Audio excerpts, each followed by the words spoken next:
नमस्कार दोस्तों, अपने यूट्यूब चैनल पे आपका स्वागत है।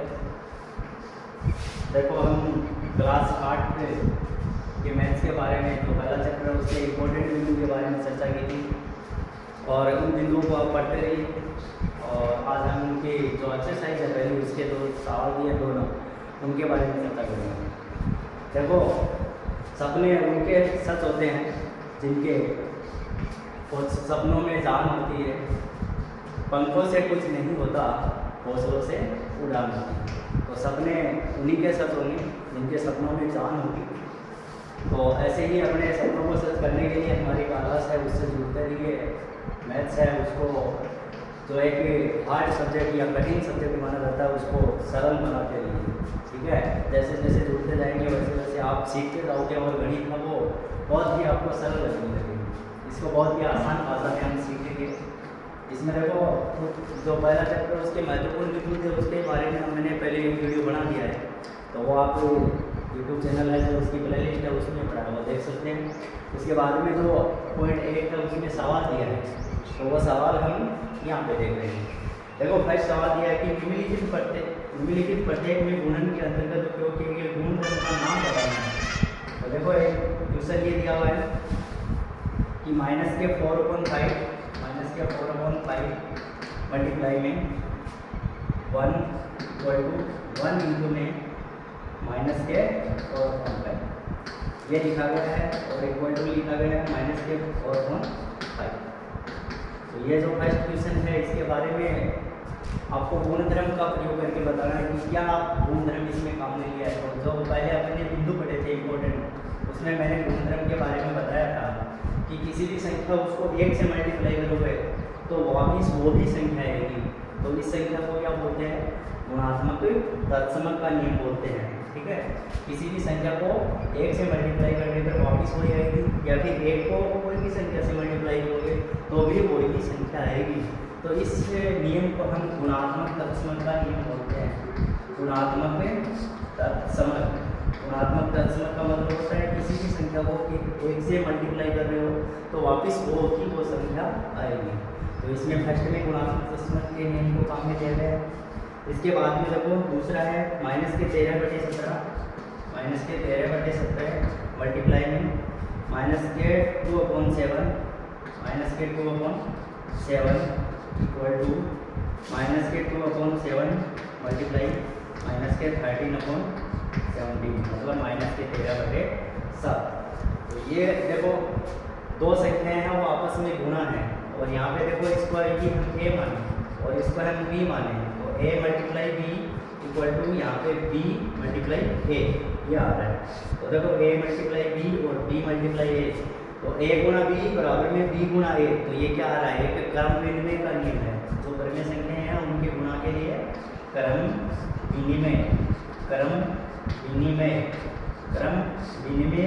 का नियम, गुणा के लिए क्रम विनिमय का नियम इसमें काम में दिया गया है।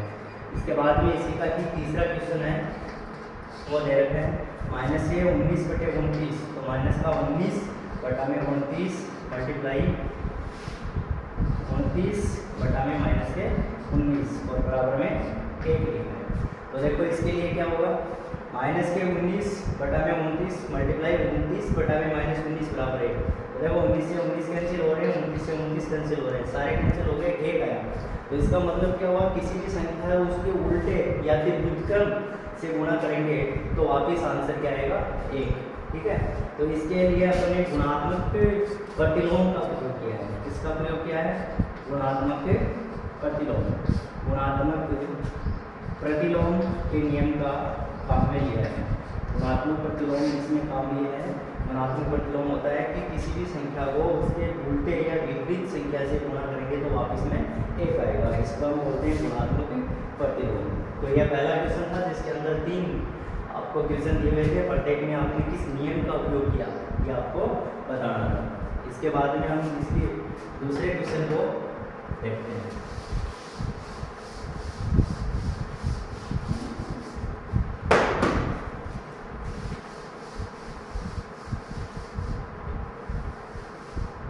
देखो, इसका दूसरा क्वेश्चन दे रखा है कि बताइए कि कौन से गुणधर्म की सहायता से आप माइनस के 1/3 मल्टीप्लाई 6 मल्टीप्लाई 4/3 ठीक है, को 1/3 मल्टीप्लाई 6 मल्टीप्लाई 4/3 के रूप में